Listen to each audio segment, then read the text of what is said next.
Effectivement, comme nous l'avons dit, le président du parti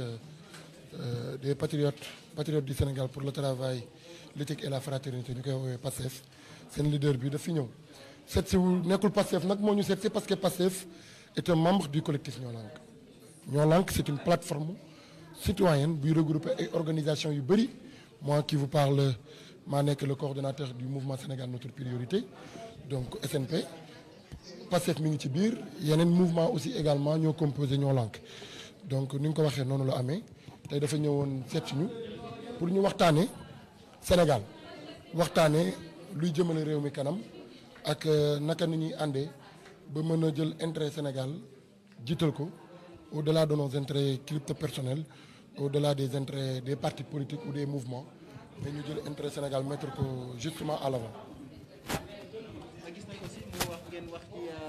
wax ci soutien bi nga xam ne def leen ko seen diggante ak moom ndax tey da ngeen di wéyal di wéy combat bi nga xam ne moom ngeen doon mëne ñu libéré aussi seen ay camarades yi nga xam ne daañu leen di tëj ci kaso bi. waaw effectivement xam nga tey ñun soutenir ñu personne Ousmane Sonko ñun par principe ni ñuy doxee nous sommes là pour la bonne cause tey lu dal Ousmane Sonko su daloon Macky Sall nous serons derrière lui lu dal Ousmane Sonko su daloon keneen aussi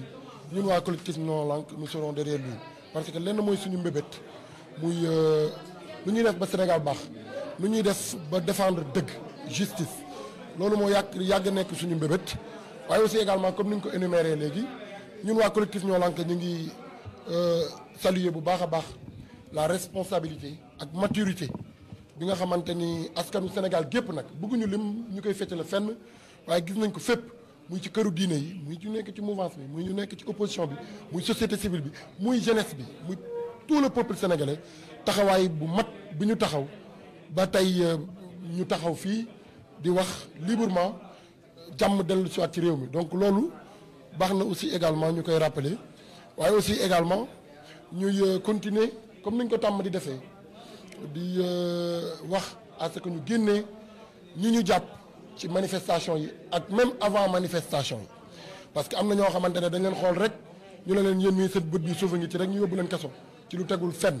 mu nekk ay détention préventive yu amul fenn yoo xamante ne c'est contraire à nos lois c'est contraire à notre constitution nit amoo sañ-sañu gis ko am ñaaw njott ci moom rek tëj ko kaso rawatina mu fay def ay weer ak lu ëpp donc loolu ñun combat boobu ñu ngi ci waaye du ñu yem kese ci di ko wax pour ñu libérer leen waaye dinañ am tamit taxawaay nous restons mobilisés à ce que ñi ñu jàpp ñu nekk ay otages politiques yu ci mel ni ñoom Guy Marius Sagna yu ci mel ni ñoom Clédor Sène Assane Diouf Birame Souleye Diop Abass Fall lim bi bëri na takku na ëpp nañu ay téeméeri nit sénégalais yu ñu jàpp caabi féete leen ginnaaw ñu ngi wax à ce que ñu libérer leen su fekkee bëgg nañ jàmm gi ñuy woote jàmm gi nguur gi di woote mu mën a wéy parce que jàmm yemul ci wax kese mais da nga war a jëf jàmm bi mooy lan ñii jàppoon nga leen ci lu tegul ci yoon génnee leen réew mi am jàmm ñëpp am jàmm mais tant que génnewuñ leen rek ah ñun tamit duñu mën a toog noppi di leen seetaan donc. gis nañ aussi bi ngeen janoo ak ki nga xam ne moo di kilifa dine ku ci mel ni Serigne Mountakha Bassirou Mbacké ngeen sursoir aussi yenn ci seen manifestation jamono ji amagoo leen benn satisfaction ci li nga xam ne jàpp nañ leen tey ji est-ce que da ngeen di wéyal kon combat bi ci ay manifestation wala da ngeen di toog rek di def ay conférence de presse. waaw soo leen déggee keroog suñu déclaration bu ñu def.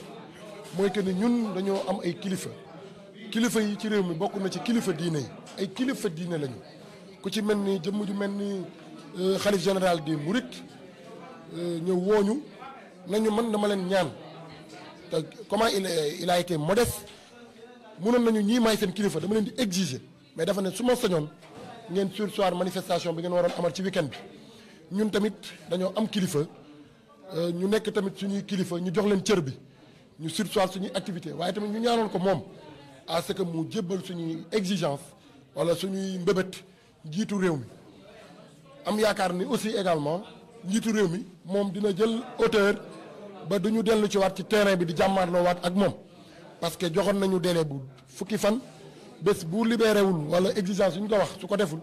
bu boobaa ñun dañuy wàccoog suñuy kilifa diine dañuy wàccoog askanu Sénégal dañuy wàccoog ñëpp ba ñoom sax dañuy wàcc ak ñoom parce que la balle est désormais dans le cadre de la mouvance présidentielle loolu tamit baax na ñu kii ko ñu leeral ko d'ici fukki fan à compter jour bu ñu gisanteeg xalif bi su le président Macky Sall revenirul ci suñuy mbébét bu boobaa dinañu gis sur le terrain parce que amuñu yàqin ne pareeguñu sax pour abandonner combat citoyen bii ñu nekk loolu bëggoon nañ ko soulever waaye aussi également ma bañ ko fàtte ci suñu déclaration wax nañ ko ci nee nañu lu xew ci manifestation yi weesu dafa war a am jàngat bu am solo bu ci suñu njiit yi war a am muy que désormais dañoo war a déglu askan wi su ma waxee dañoo war a déglu askan wi mooy jafe-jafe yi askan wi di dund dañu cee war a taxaw am ci taxawaay bu responsable pour mën koo saafara tey bëri na ñi ngi wax nag déglu nañu président discours am bu mu def ci jeunesse bi waaye yàgg nañoo déglu ay discours am ci jeunesse bi doyul discours mënutuñ ci juger nit parce que jëf mooy nattukaayu dëgg. mais tout de même boole na ko ak jëf ndax yëkkati na ay koppar jëppal ko ci taabal ji ngir ñu mën a régler problème jeunesse yi. yàgg naa yëkkati koppar pour lutter contre le chômage des jeunes tey ban njeexital la am ñaata structure la mettre en place suñuy koppar di fa dugg te fu mu waroon dem demu fa donc su fekkee dafa yëkkatiwaat encore une fois ay koppar suñu xel day tey fan la koppar yi jëm kan moo koy saytu ndax est-ce que koppar yi dina dugg fu mu war a dugg loolu noonu yëpp ay question la yoo xamante ni ñun waa collectif Ñoo Lank ñu ngi koy posé wu waaye aussi également di ko wax ni programme yi bëri na structure yi bëri na waaye na saafara jafe-jafe artisan yi na saafara jafe-jafe ñi nga xamante ni ñooy pêcheurs yi nga xamante ne accord de pêche yi tey bokk na ci cause fondamentale yi tax jeunes yi di jël gaal gi di dee ci géej gi na saafara jafe-jafe étudiants yi na saafara jafe-jafe ces milliers de bacheliers yoo xamante ne góorgóorlu nañ ba am seen bac ba léegi kenn orienté gu leen na saafara jafe-jafe mécaniciens yi jafe-jafe tailleurs yi mën nañu lim ñu bëri jafe-jafe les diplômés sans emploi ay ndaw yu jàng ba am seen i lijaasa mënuñoo fexe ba amum xëy donc yooyu noonu yëpp suñ ko dajalewee na saafara en grosso modo jafe-jafe askan wi loolu rek mooy mën a tax. dernière question am na ci benn ci seen mbokk activiste mu di Ousmane Tounkara moom aussi daal dinañ koy teg loxo fële ci États-Unis est-ce que xeex bi ngeen di xeex pour ñu libérer ñi nekk Sénégal moom aussi xeex boobu ñeel na ko. waaw ñeel na ko parce que injustice la ñun ñëpp xam nañ ne état du Sénégal waxul dëgg su ne Ousmane Sonko terroriste la Ousmane Tounkara du moins Ousmane Tounkara terroriste la ñun Ousmane Tounkara xam nañ ko ñoo yàgg nekk ci combat bi il est là-bas mais il est ici parce que même su fekkee ñëwul sax mi ngi yónnee ay participation pour que combat bi di mën a mucc ayib donc loolu tamit dañ koy ñaawlu parce que rafetul ci deru Sénégal encore une fois comme ni ñu ko defee ak Assane Diouf noonu lañ koy defee ak Ousmane Tounkara toog ay njiit ñu war a protéger sénégalais yi di accuser ay sénégalais yu nekk bitim réew de terroriste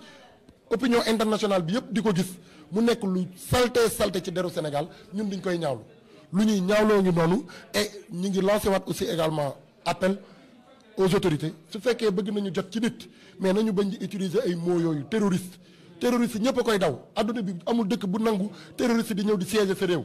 képp koo ko def rek dañ laa xamul donc yooyu tamit ce sont des dénonciations que nous voulons faire à l'endroit de cette situation nga xamante ne defoon nañ ko ci Ousmane ci Assane Diouf tey ñu def ko ci Ousmane Tounkara ëllëg ak si biir su fi kenn génnee dem bitim réew mën nañ ko def pour jot ci yow donc loolu ñu ngi koy ñaawlu aussi également di rafetlu seen teewaay yéen ñëpp tey ci couverture bi